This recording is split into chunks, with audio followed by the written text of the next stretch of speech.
De quelle manière Kabila aujourd'hui veut sauver la RDC? Mais il veut la sauver démocratiquement.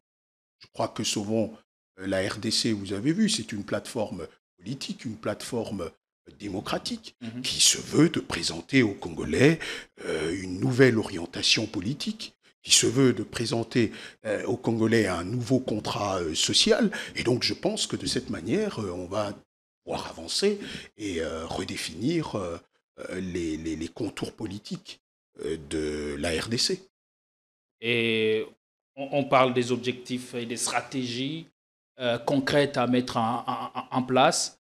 À ce jour, vous avez arrêté quelle stratégie pour sauver la RDC de la tyrannie? Parce que parmi les 5 résolutions, vous avez, les conclavistes ont adoubé les 12 points formulés par Joseph Kabila lors de son tout dernier discours, dont le premier point fait appel à la défense et à la mise à mort de la dictature, mieux la tyrannie. Oh, écoutez, la mise à mort, ce sont des mots trop forts que vous employez. Je ne pense pas. Personnellement, je n'y étais pas, je n'étais pas à Nairobi, mais à ce que je sache, c'est qu'il y a une ligne claire qui est définie. C'est qu'il va falloir mettre de côté démocratiquement l'actuel pouvoir qui n'arrive pas à répondre aux attentes du peuple congolais. Et ça, je venais de vous le dire, c'est une vision qui est claire, c'est une vision qui est nette.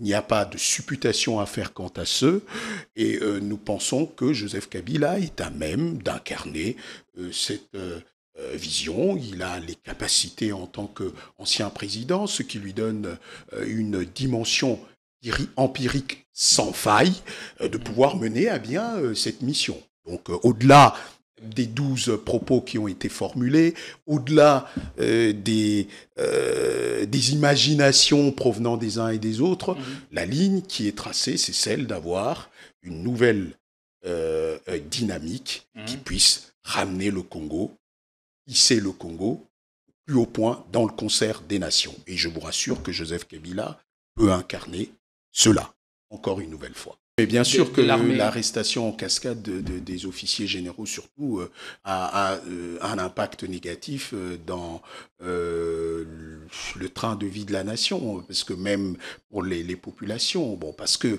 les généraux sont les hauts gradés qui sont censés protéger ce peuple. Alors bon, si eux-mêmes doivent passer au géol, vous voyez bien ce qu'il en reste. Il n'en resterait rien. Kanyama Kassese. Là où hier ne résonnait que le silence de la brousse et le cri des herbes hautes, s'élève aujourd'hui Mandala City, une cité moderne qui sort des terres à main nue, à sueur d'homme et à volonté politique affirmée. Un projet audacieux, structuré, ambitieux. Il prévoit des villas bien équipées, une salle de conférences, une piscine, un terrain de tennis, une salle de sport et même un bureau présidentiel y est en chantier. Son bureau est grand. Ce sera le bureau du président. Bureau de travail. En tant que campagnard, quand il vit en campagne, même s'il est en campagne, n'oubliez pas que c'est le commandant suprême. Ça, c'est la salle du conseil. Ah, le conseil des ministres. Toutes sortes de réunions. Ce sera vaste. Très vaste. Et ça sera très beau, je vous jure. Ça sera très beau.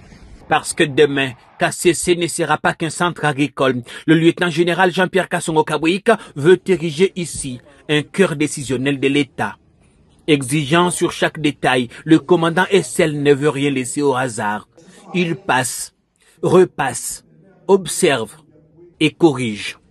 Kanyama Kassese devient de plus en plus attrayant. Nous avons de plus en plus de visiteurs de marque. Commençant par le président de la République, commandant suprême. Nous nous anticipons déjà, nous disons, si jamais il arrivait ici, il dit, bon, voilà, je vais tenir une réunion. On tient la réunion où? Dans une tente? Non. Ou dans nos vieux bâtiments? Non. On lui crée quand même les conditions. C'est lui, le commandant suprême du service national. Il peut venir ici à tout moment. Il improvise une réunion, on veut quand même créer les bonnes conditions de travail du commandant suprême.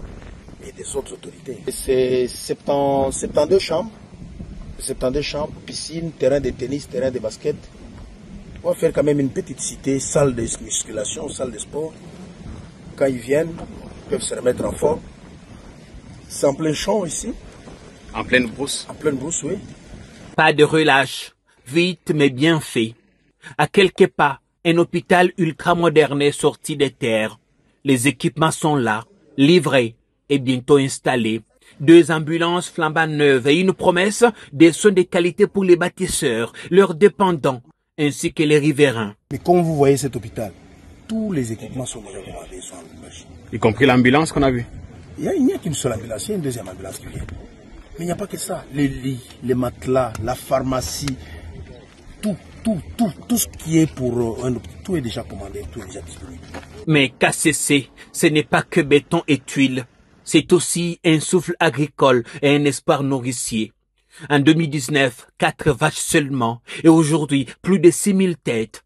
Un cheptel né du néant, porté par une vision, celle du président Félix Tshisekedi, refonder la nation à partir du travail, de la terre et de la discipline républicaine. Moi, lorsque j'arrive au service national avec 4 bêtes, en 2023 qu'on a commencé avec 100 bêtes. 100 bêtes ou 110 bêtes. 110. Maintenant là on est à 6000 et quelques parce qu'il y a des acquisitions aussi. C'est pas que ce sont reproduits, il y a des acquisitions. On est à plus de 6000. Et l'année prochaine, à la même période, on sera au-delà de 10 000. Avec sa piste d'atterrissage opérationnel, son aérogare moderne, ses infrastructures solides, Kanyama KCC a cessé d'être un simple champ retranché au beau milieu des riens. Parce qu'ici, chaque brique posée redéfinit l'avenir, chaque vache élevée restaure notre souveraineté, et chaque rêve construit sur cette terre efface un abandon.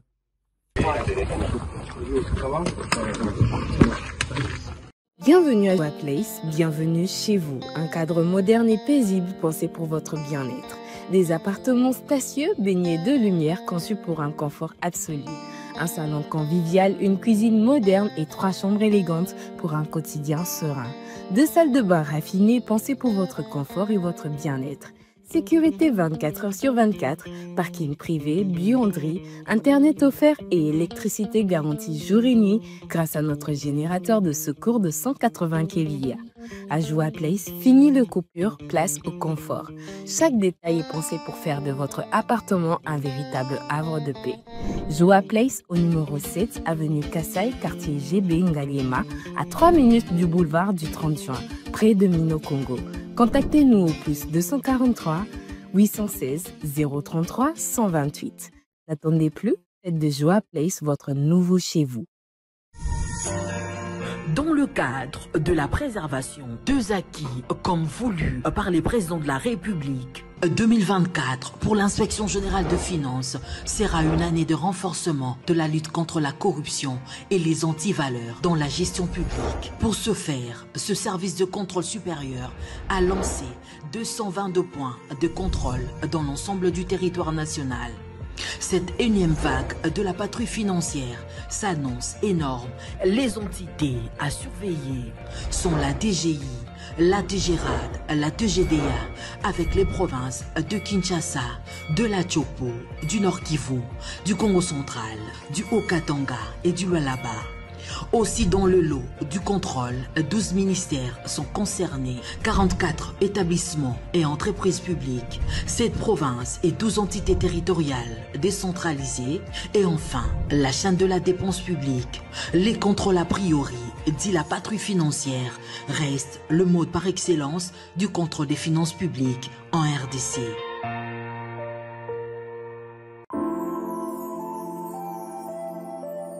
Le parc de la vallée de l'Antélé vous invite à venir partager des moments inoubliables aux familles ou entre amis dans un cadre naturel de verdure unique à Kinshasa.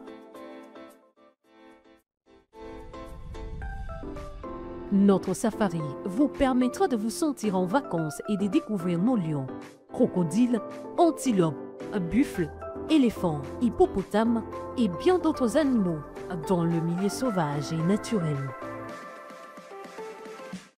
Nos cuisiniers seront heureux de vous servir une variété de plats savoureux dans notre restaurant au bord de la rivière Ntsélé.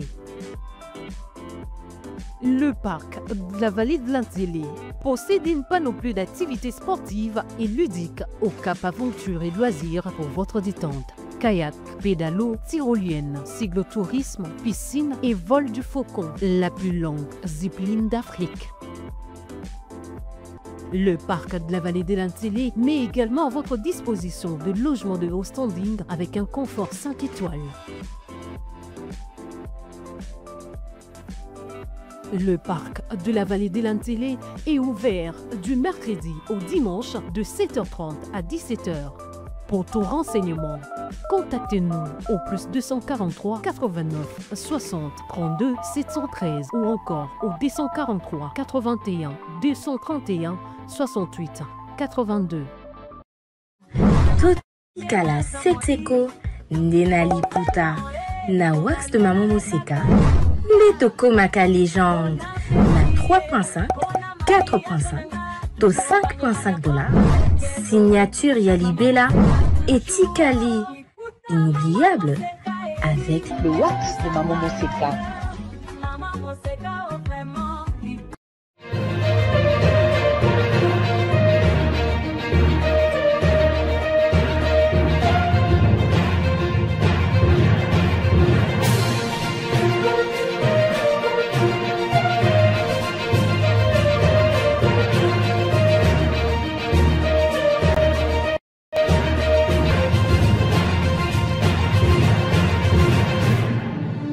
Très bon début d'après-midi, mesdames et messieurs, chers internautes. Vous êtes des milliers à nous regarder. Merci de votre confiance renouvelée à ces programmes. Nous revoilà pour décortiquer, revenir sur le grand sujet d'actualité en République du Congo. Nous allons débuter avec l'appel citoyen Sauvons la République démocratique du Congo, cette plateforme politique qui a vu le jour il y a quelques jours ou semaines à Nairobi, à la tête de laquelle on a placé l'ancien chef de l'État Joseph Kabila. Cette plateforme prend de l'ampleur et vise notamment mobiliser la population face aux défis sécuritaires, économiques et de gouvernance. La principale question que nous allons nous poser au cours de cette émission, c'est de savoir qu'en est-il de sa pérennité et de l'impact réel sur le terrain. On parlera également de la situation sécuritaire dans l'Est de la République démocratique du Congo, malgré les efforts diplomatiques et même militaires. Le groupe armé dont l'Alliance Fleuve Congo et l'M23 continue de s'aimer la terreur.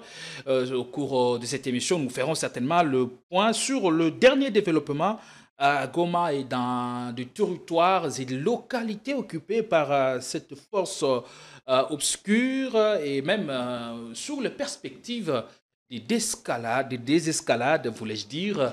Nous allons aussi aborder d'autres questions déjà. Vous faites bien de nous choisir, vous êtes au bon endroit et vous nous suivez au bon moment pour en parler. Nous avons l'immense plaisir de retrouver, après de longs moments, le professeur Tristan Etumba Boyengo. Il est professeur d'université, chercheur et détenteur d'un doctorat en droit international de l'université européenne de l'université Côte d'Azur. Il est également diplômé de l'Institut du droit, de la paix et du développement et de l'université protestante au Congo, UNPC en sigle. C'est avec lui que nous allons passer près d'une heure et nous avons bon espoir que vous aurez à passer un excellent moment de télé. C'est un réel plaisir, je disais tantôt, professeur Tristan, de vous recevoir. Comment allez-vous? Je vous remercie, je vais très très bien, malgré les difficultés que l'on rencontre dans notre pays, surtout ces temps-ci. Un parcours qui force le respect et l'admiration en même temps, avec ce profil qui est le vôtre. Comment entendez-vous gérer autrement la République demain? La République démocratique du Congo est devenue un pays de grands paradoxes. Premièrement, parce que nous avons un État failli, un pays où on peut voir que l'on va tuer la Ligue nationale de foot et on préfère financer à hauteur de 40 millions des labels de foot étrangers tels que Monaco et encore Arsenal. Un pays où, vous pouvez le constater vous-même, on assiste à une appréciation fantaisiste du franc congolais, et de l'autre côté, il n'y a aucun impact dans le pouvoir d'achat de la ménagère, puisque les prix des denrées alimentaires connaissent une flambée sans précédent. Un pays où nous avons un président qui a été mal élu, très mal élu, disons-le sincèrement, qui ne veut pas appeler ses frères et ses sujets congolais pour discuter autour d'un dialogue inclusif, franc et sincère, afin de dissiper les frustrations socio-politiques qui subsistent aujourd'hui. Un pays où nous avons une armée qui est censée être dans le terrain des opérations, censée avoir l'expérience de ses généraux, où tous les jours, malheureusement, les généraux sont arrêtés, on ne sait pas pourquoi. Bref, c'est un pays où la crise se va grandissant et on ne comprend pas réellement ce qui se passe. C'est très inquiétant pour l'avenir de notre République. La théâtralisation que nous sommes en train de vivre ces temps-ci. Vous présentez la République démocratique du Congo comme un pays de grands paradoxes. Ce sont là vos mots. Et sont-ils justifiés par quoi exactement? Et ils sont justifiés par le manque de bonne gouvernance, justifiés par la corruption qui gangrène notre société aujourd'hui, justifiés par le fait que nous n'avons pas une gouvernance responsable qui puisse relever les défis que nous attendons pour le bien fondé du peuple congolais. Allez, bien merci professeur Tristan Etumba, c'est un réel plaisir, en même temps un régal de vous avoir de temps en temps sur notre plateau. Vous êtes président du mouvement Génération Nation et c'est sous cette casquette et sous la casquette d'acteur politique et scientifique que nous vous recevons et nous aimerions avoir votre regard sur la situation générale du pays. On parle de la plateforme qui a vu le jour il y a quelques semaines, ou une semaine déjà, à Nairobi. Votre regard, votre lecture, est-ce cette plateforme voit-elle le jour au bon moment où le contexte ne s'y prête pas aujourd'hui, comme l'a dit d'ailleurs la majorité au pouvoir? Non, tout le contexte est bel et bien là pour qu'on ait la création de cette plateforme. Comment vous l'appelez? Elle se nomme comment? Sauvons la RDC. Voilà, le contexte tombe à pic parce que, comme je vous l'ai dit, le Congo est un pays par terre. Le Congo est un pays qui est victimaire aujourd'hui de toutes les souffrances que l'on peut imaginer, tant sur le plan économique, sur le plan structurel, sur le plan institutionnel. Et il est évident qu'il fallait que cette plateforme soit créée autour du président honoraire Joseph Kabila pour donner une nouvelle orientation quant à la destinée du peuple congolais, donner un nouveau ton quant au nouveau projet de société que l'on peut présenter au peuple congolais, puisque le dernier programme de société que le président Félix Tshisekedi a bien voulu énoncé devant les Congolais s'avère être un échec cuisant. Donc, Sauvons la RDC a tout son sens d'exister. Et aujourd'hui, les Congolais sont également victimes d'une tyrannie qui n'est plus à démontrer, qui est là, qui est avérée. Et donc, il est très exactement opportun en ce moment que cette plateforme soit créée pour corriger les erreurs qui sont menées par le gouvernement actuel et par la mauvaise gouvernance que les Congolais subissent. Certains Congolais se posent la question et se demandent si cette initiative devrait revenir à Kabila, ou c'est Kabila qui devrait aujourd'hui sortir de sa réserve et dire qu'il veut sauver le meuble. De quelle manière peut-il sauver la RDC? Sincèrement, je ne sais pas ce que vous entendez par sauver les meubles, ça n'engage que vous. Mais écoutez, Joseph Kabila est un Congolais parmi tant d'autres.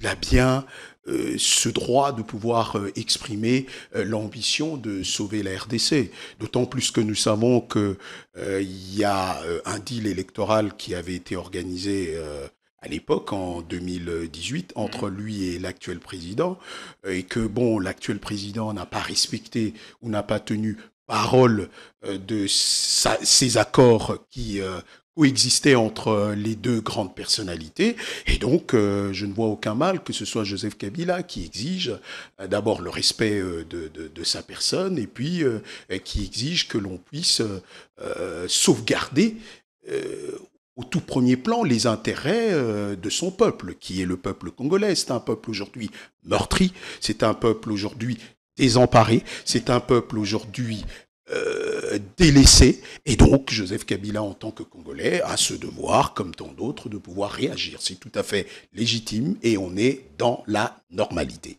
Des faits qualificatifs forts, parfois, pour peindre la gouvernance du président ou de l'actuel pouvoir. De quelle manière Kabila, aujourd'hui, veut sauver la RDC?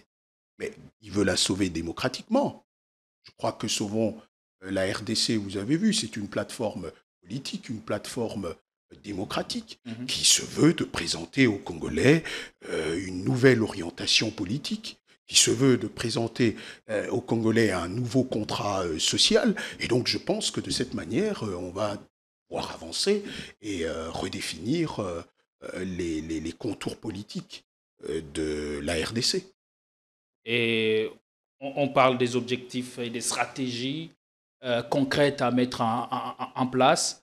À ce jour, vous avez arrêté quelle stratégie pour sauver la RDC de la tyrannie? Parce que parmi les 5 résolutions, vous avez, les conclavistes ont adoubé les 12 points formulés par Joseph Kabila lors de son tout dernier discours, dont le premier point fait appel à la défense et à la mise à mort de la dictature, mieux la tyrannie. Oh, écoutez, la mise à mort, ce sont des mots trop forts que vous employez. Je ne pense pas. Personnellement, je n'y étais pas. Je n'étais pas à Nairobi. Mais à ce que je sache, c'est qu'il y a une ligne claire qui est définie. C'est qu'il va falloir mettre de côté démocratiquement l'actuel pouvoir qui n'arrive pas à répondre aux attentes du peuple congolais. Et ça, je venais de vous le dire, c'est une vision qui est claire, c'est une vision qui est nette. Il n'y a pas de supputation à faire quant à ce. Et nous pensons que Joseph Kabila est à même d'incarner cette vision. Il a les capacités en tant qu'ancien président, ce qui lui donne une dimension empirique sans faille de pouvoir mener à bien cette mission. Donc au-delà des 12 propos qui ont été formulés, au-delà des imaginations provenant des uns et des autres, la ligne qui est tracée, c'est celle d'avoir une nouvelle dynamique qui puisse ramener le Congo, hisser le Congo plus haut point dans le concert des nations. Et je vous rassure que Joseph Kabila peut incarner cela, encore une nouvelle fois. L'objectif est sceller le pouvoir actuel ou forcer la main à ce pouvoir d'organiser le plus tôt possible les élections ou selon les délais de la Constitution, c'est-à-dire en 2028, dont la date reste d'ailleurs très hypothétique. Comment comptez-vous y arriver face à la boulimie du pouvoir de Kinshasa qui n'a jamais renoncé au projet du changement de la Constitution?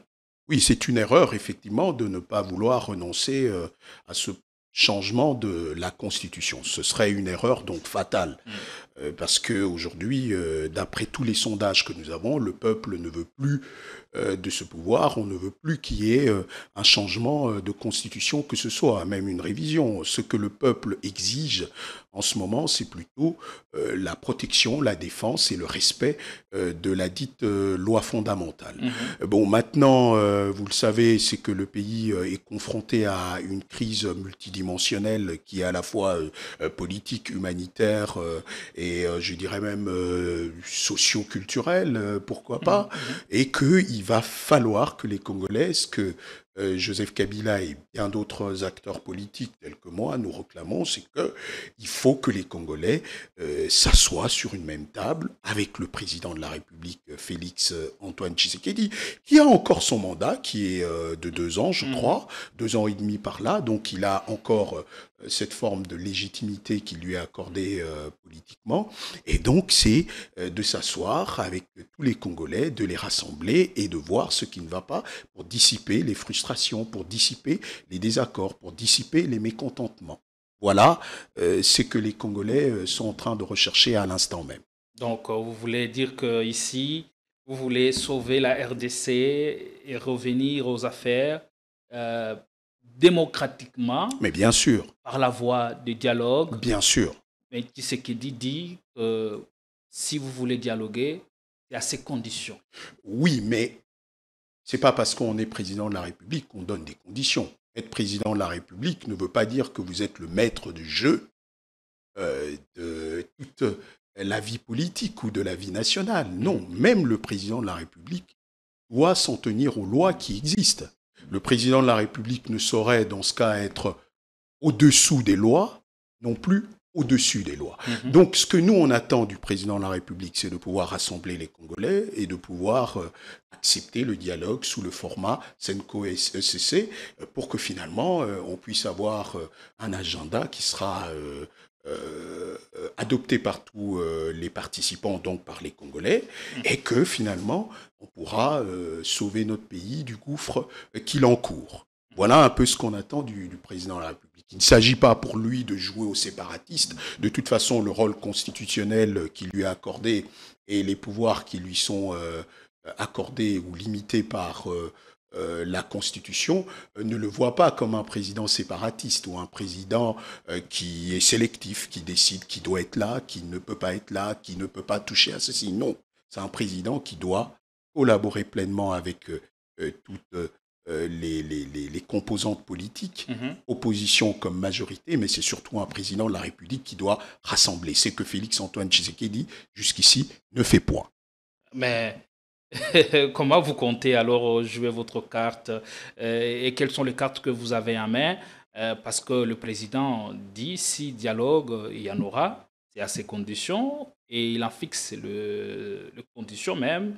Vous devez commencer par nommer et condamner les agresseurs. Et Kabila, on le présente proche, très proche des agresseurs, condamnés à mort par la haute cour militaire. Ce qu'il n'arrive pas à faire, c'est intégrer cette donne ou cette variante. Comment vous faites alors, ou quelle est les cartes que vous avez à main pour de jouer ces pièges? Sincèrement, au premier lieu, c'est pas au président de la République de dire ce que les uns et les autres doivent absolument faire. C'est pas ça. Mais je pense vous dites, il joue encore cette forme je pense que si vous avez suivi, est-ce que c'est pas, il n'est pas dans le droit de les faire? Moi, j'ai eu à suivre plusieurs émissions ici dans votre plateau télé où beaucoup de personnes, dont moi-même, issues de la famille politique du président Kabila ou proches de lui, ont eu à dénoncer. Ils ont dénoncé ouvertement l'agression dont on est victime. Moi qui vous parle, je l'ai fait à maintes reprises. J'ai suivi une fois India le faire, j'ai suivi le secrétaire général adjoint du PPRD, M. Ferdinand Kambere, se prêter aussi à cet exercice. Donc ça, c'est un faux débat. Et si vous regardez la dernière assise qui s'est passée à Nairobi ou encore bien au-delà, je crois que j'ai suivi plusieurs déclarations où le président honoraire et M. Némi Moulania ont exigé le départ de toutes les troupes étrangères. Donc, dans les troupes étrangères, vous êtes bien d'accord avec moi qu'on y trouve également les forces armées rwandaises qui y sont bien comptées quand on parle des troupes étrangères. Donc, pour moi, ça, nous dirons que c'est plutôt un faux débat. Restons plutôt dans l'essentiel pour protéger notre peuple qui est en déroute. Mais comment, aujourd'hui, vous voulez ou vous criez à corps et à cri au dialogue alors que Kabila, dont vous êtes proche, est condamné à mort? Oui, mais bon, vous savez que cette condamnation à mort, c'est une mascarade.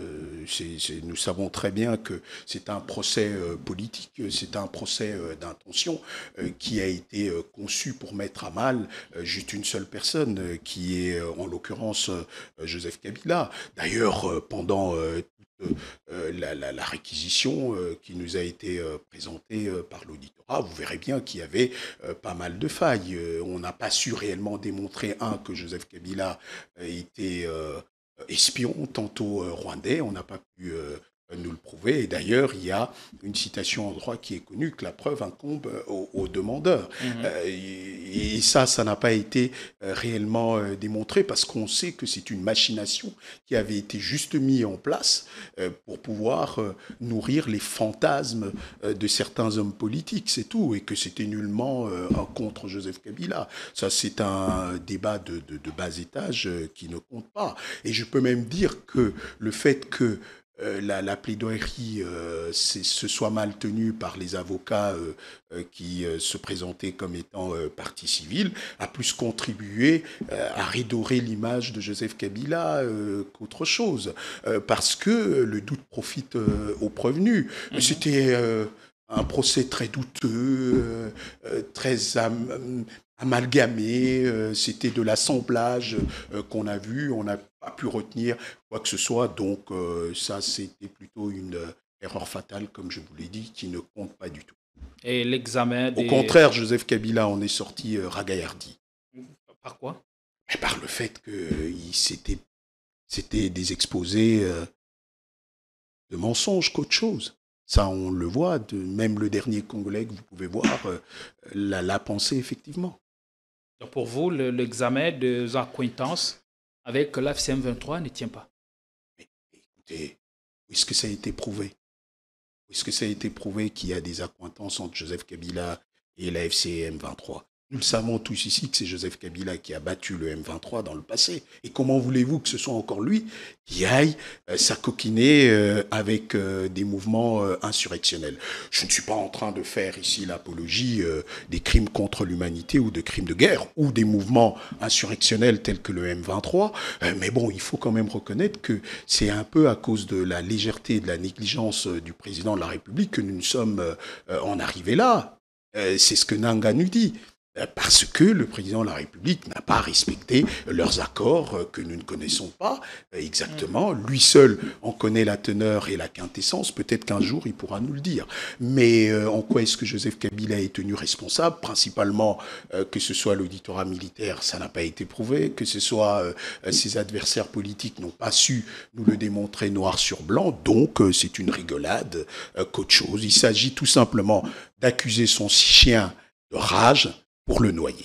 Donc, si je comprends bien, la République a été longtemps prise en tenaille par certains types d'accords que les uns et les autres ont signés et que l'ancien régime a adoubé. Je suis bien navré de vous le dire, mais cela est vrai. Alors, si Joseph Kabila présente aujourd'hui le président Tshisekedi comme problème et solution, est-ce Kabila aussi n'est-il pas problème et solution en même temps? Bon, je ne vois pas. Joseph Kabila a cédé le pouvoir au président actuel Félix-Antoine Tshisekedi parce qu'il a cru en leur combat. Il faut comprendre son leitmotiv. L'UDPS est un grand parti de ce pays qui a lutté pour la démocratie depuis la Deuxième République. Ça faisait quand même 37 ans qu'ils étaient en train de se battre. C'est un parti socialiste respectable, connu en tant que tel. Et Joseph Kabila, ayant pris en compte les efforts menés par Étienne Tshisekedi, qui est le père de l'UDPS, qui est aussi un homme grandiloquent qui a contribué à l'essor de notre peuple, Joseph Kabila a trouvé juste de pouvoir leur accorder ce privilège. Et je ne vois pas en quoi est-ce que cela mérite qu'on le mette au pilori. Et c'est comme ça que Kabila sort et présente le M23 comme un mouvement non anarchiste qui représente les aspirations le plus profond du peuple congolais. Non, je crois que ça a été une mauvaise compréhension, une mauvaise interprétation. Comment voulez-vous qu'il puisse penser que c'est un mouvement non anarchiste. Je crois que lui-même avait déjà battu le M23. Ce que Joseph Kabila voulait dire, c'était qu'il fallait que le président de la République rassemble tout le monde et tienne compte des revendications de toutes les parties au conflit. Voilà. Que ce soit en interne, tout comme en externe. Je vous ai rappelé une fois, bien entendu, c'est pour ça qu'il y a Doha. Le président de la République, je crois qu'il écoute bien Joseph Kabila.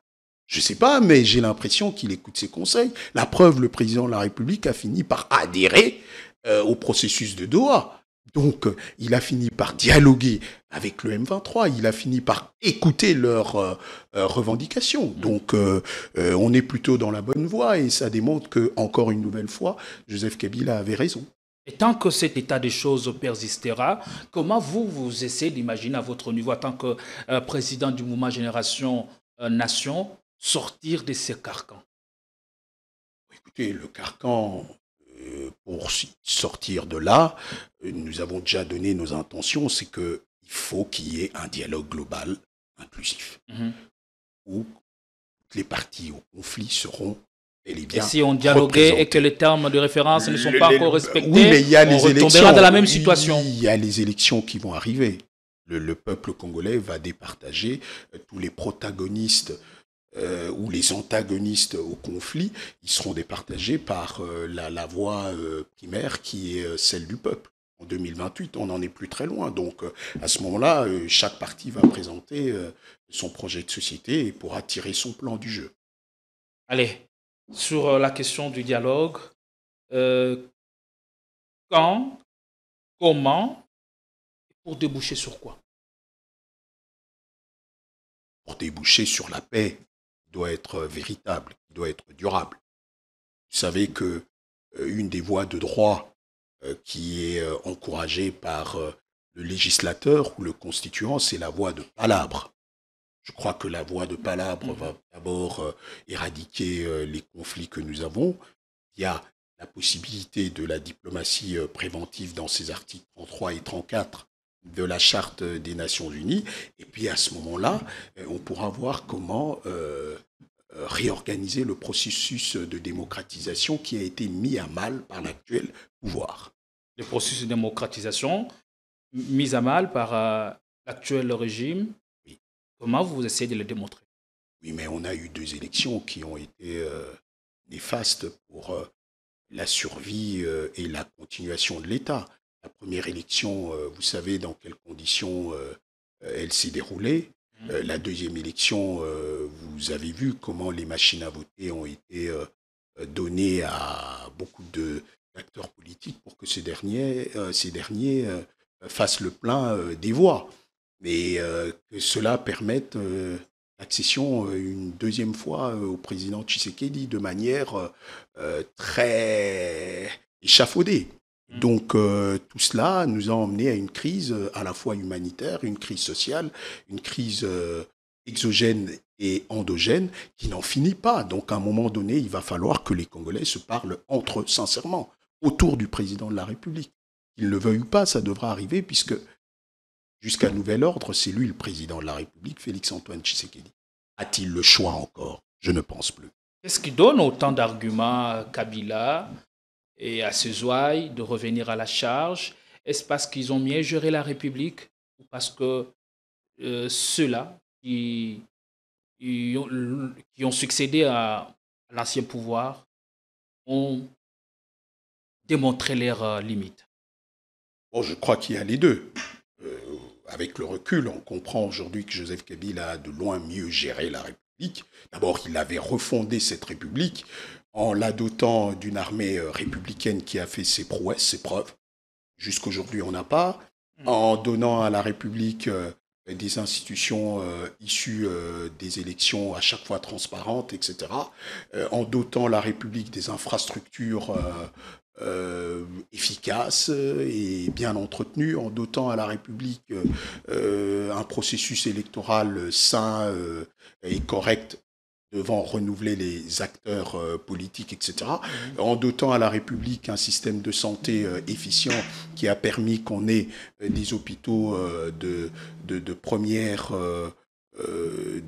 au premier point, Et donc, je pense que Joseph Kabila a tout à fait raison s'il pense qu'aujourd'hui, il pourrait encore jouer un grand rôle, ou sa famille politique, et qu'il a bien géré.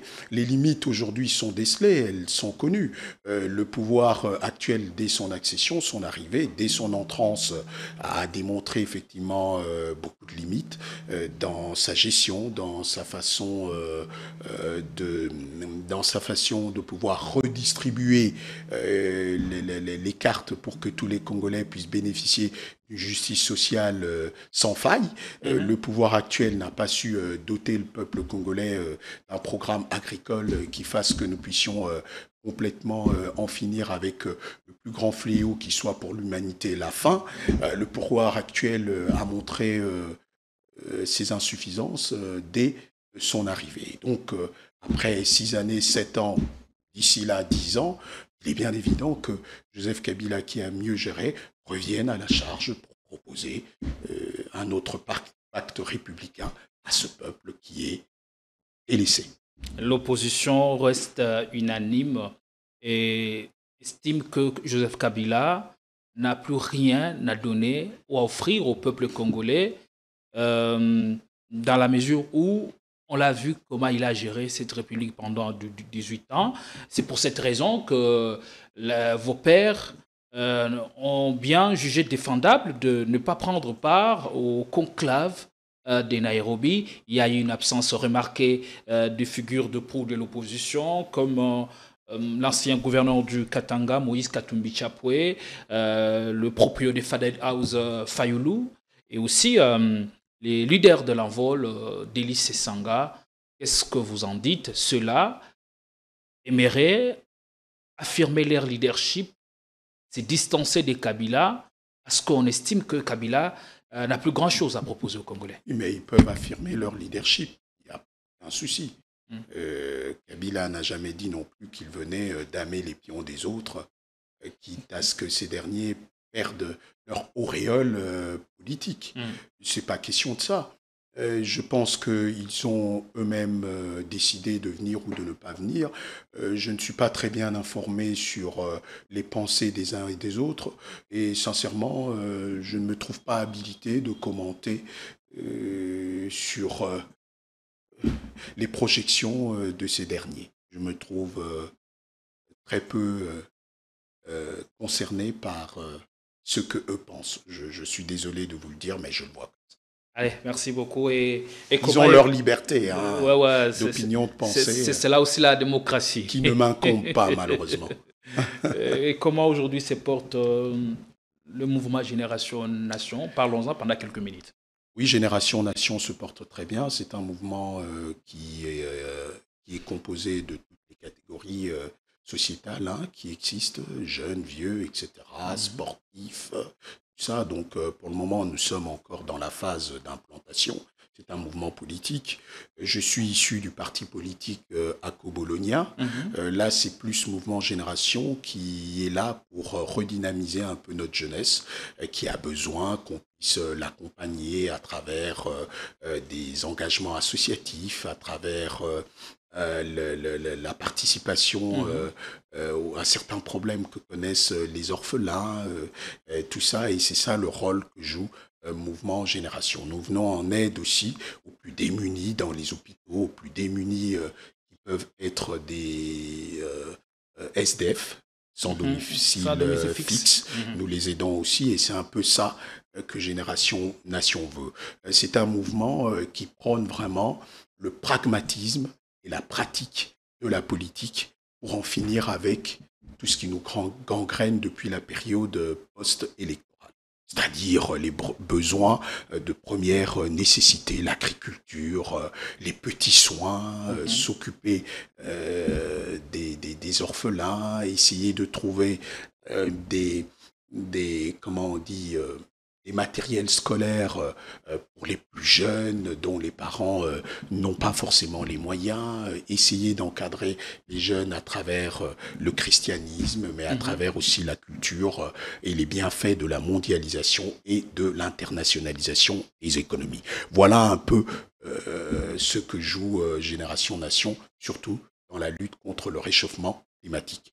Je pense que dans l'avenir, vous pourrez voir nos activités et cela vous intéressera davantage. D'ailleurs, on vous invitera. Alors, on est prêt à accompagner, je vous remercie. À faire, je vous remercie. À mettre des projecteurs sur ce que vous faites exactement. Je vous remercie. Et donc, Génération Nation vient donc marquer la renaissance dans l'agora politique congolaise ou un parti de plus, tout simplement. Non, je vous ai dit que ce n'est pas un parti. Je vous ai dit quel est mon parti politique, mais ça vient marquer la renaissance d'une nouvelle pensée stratégique pour le bien fondé du peuple congolais. Voilà.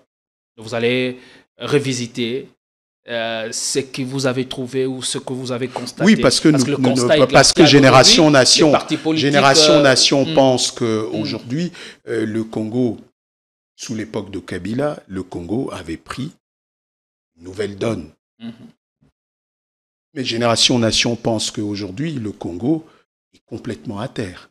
Aujourd'hui, le Congo n'a plus d'infrastructure. Aujourd'hui, le Congo, les gens souffrent de stress hydrique parce qu'ils ne savent pas même où trouver de l'eau potable. Ça, ce sont des questions auxquelles s'occupe directement Génération Nation pour pouvoir sensibiliser et mobiliser notre peuple sur les dangers immédiats qui sont les leurs, tels que le manque de l'électricité, le manque de l'eau potable, l'exigence d'une justice sociale pour tous les Congolais. Voilà la tâche à laquelle est attelée Génération Nation. Allez, bien entendu, ce n'est pas un parti de plus, mais c'est un mouvement qui vient marquer donc la renaissance et les portes sont ouvertement ouvertes, venez-y, et puis au besoin, adhérez-vous au mouvement Génération Nation. Je vous remercie. Et vous serez entre mes expertes. Je vous remercie pour ce joli clin d'œil. Je vous en remercie. Allez, merci beaucoup. Nous allons parler avec vous de la situation sécuritaire dans l'Est du pays. La situation reste délétère. Depuis la chute des principales villes de l'Est et de localités et territoires. Allez, quel regard devons-nous faire aujourd'hui, surtout lorsqu'on scrute les derniers développements et aussi les perspectives des désescalades. Nous allons prendre ce tweet qui est le vôtre. Ça fait 2 ans, jour pour jour, que vous avez tweeté, changez des commandements.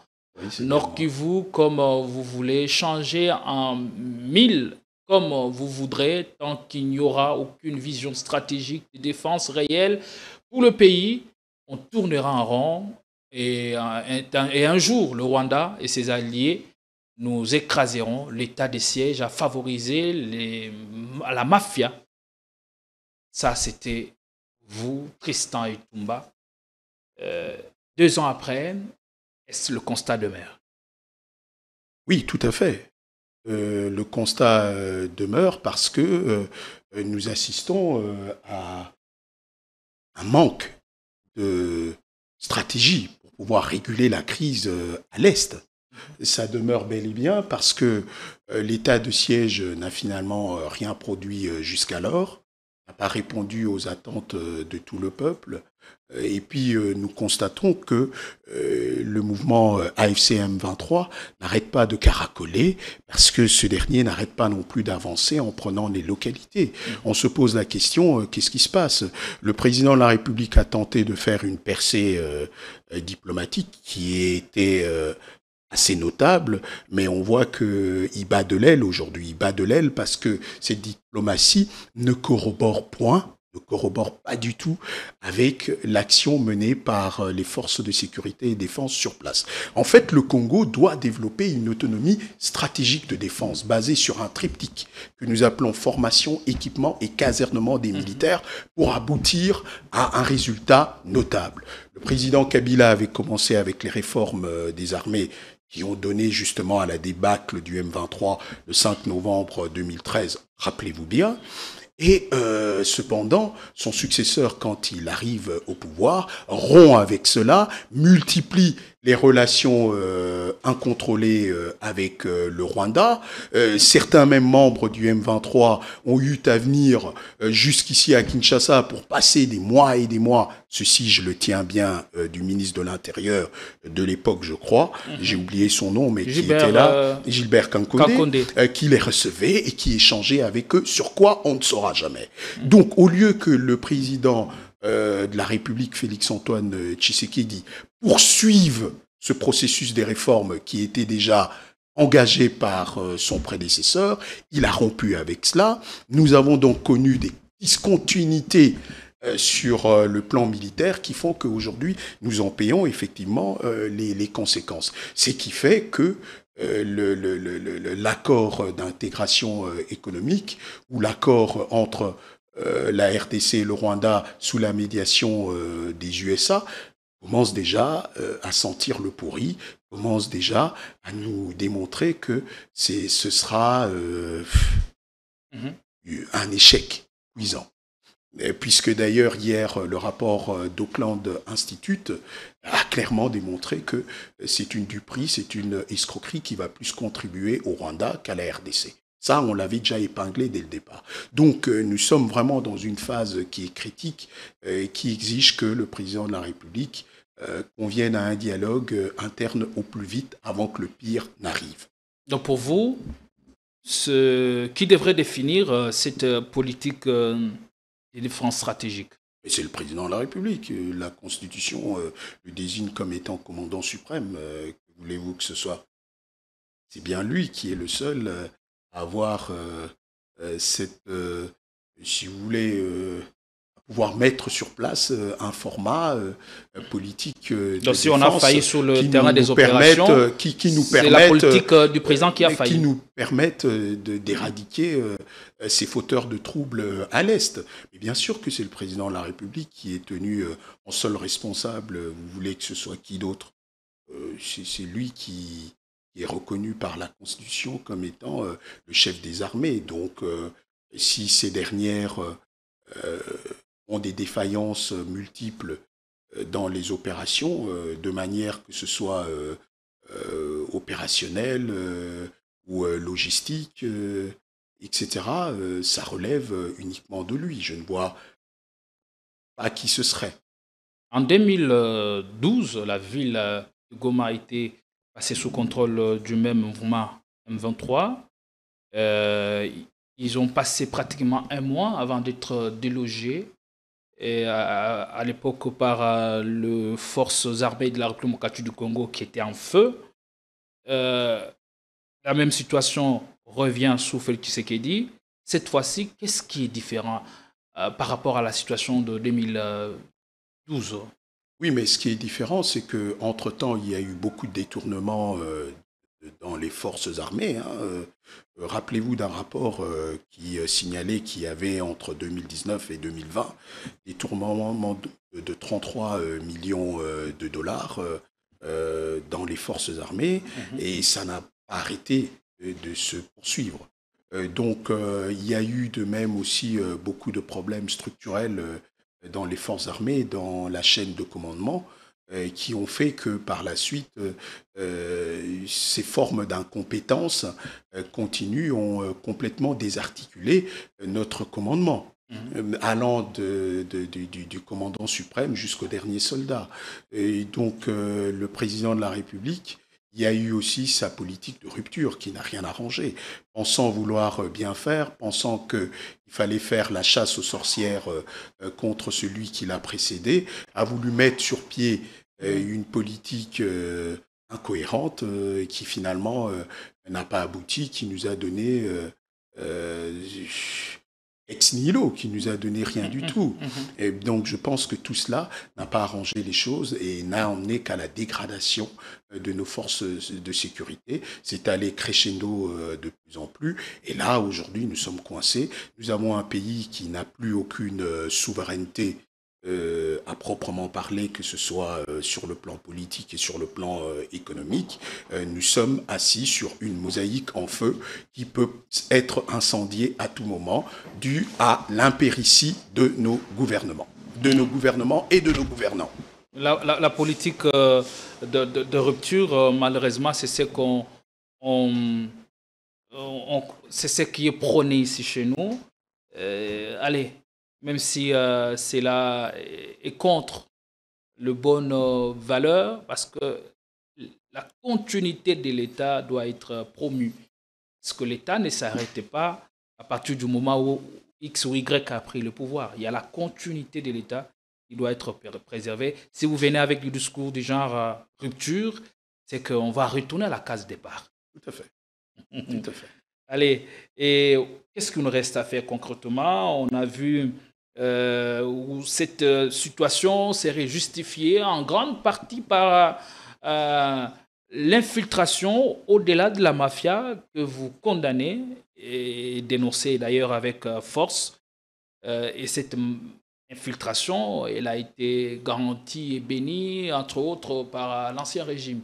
Et au premier plan, on cite aussi Kabila. Oui, mais vous voyez cette infiltration où je vous ai dit qu'il s'agit ici d'un problème de gouvernance responsable. Limitons-nous là.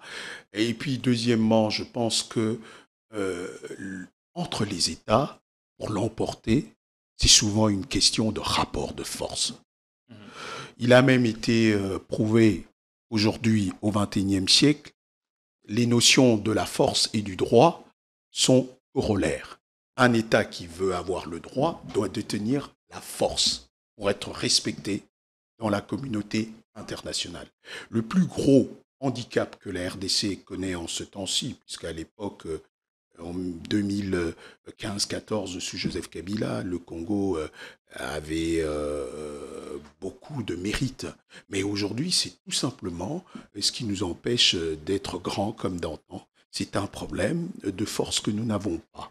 Nous n'avons pas une armée dissuasive, nous n'avons pas une armée compétitive, nous n'avons pas d'institutions solides et qui fassent que nous soyons un État-nation exemplaire. Donc, c'est au président maintenant de se mettre au travail. Il lui reste 2 années et d'essayer de laisser un héritage considérable au peuple congolais, ce qui n'est pas encore le cas. 2 ans, on peut faire quelque chose. Comment alors vous essayez d'analyser la gestion de cette crise sécuritaire et même la gestion de la question humanitaire dans l'est du pays? Il faut le rappeler, des compatriotes, concitoyens qui vivent dans ces zones-là vivent dans des conditions humanitaires très effroyables. Oui, tout à fait. Les conditions humanitaires constituent d'ailleurs la plus grave crise que nous ayons. Hein. Il y a aussi la crise des réfugiés. Et d'ailleurs, l'État congolais, en dehors des autres États avoisinant la RDC, doivent appliquer la règle 156 du CICR qui veut que tout crime humanitaire constitue automatiquement un crime contre l'humanité. Donc ça, c'est très très important. Comment protéger les personnes souffrantes, etc. Comment éviter ce type de dérapage qui sont faits par le fait que le mouvement rebelle occupe des espaces et des territoires. Et donc, il y a aussi des combats entre les différents groupes armés, que ce soit les loyalistes ou encore les groupes armés non étatiques, qui aggravent davantage la crise humanitaire et qui violent en même temps les 4 conventions de Genève du 12 août 1949. Et ça, encore, ça relève de la responsabilité du gouvernement.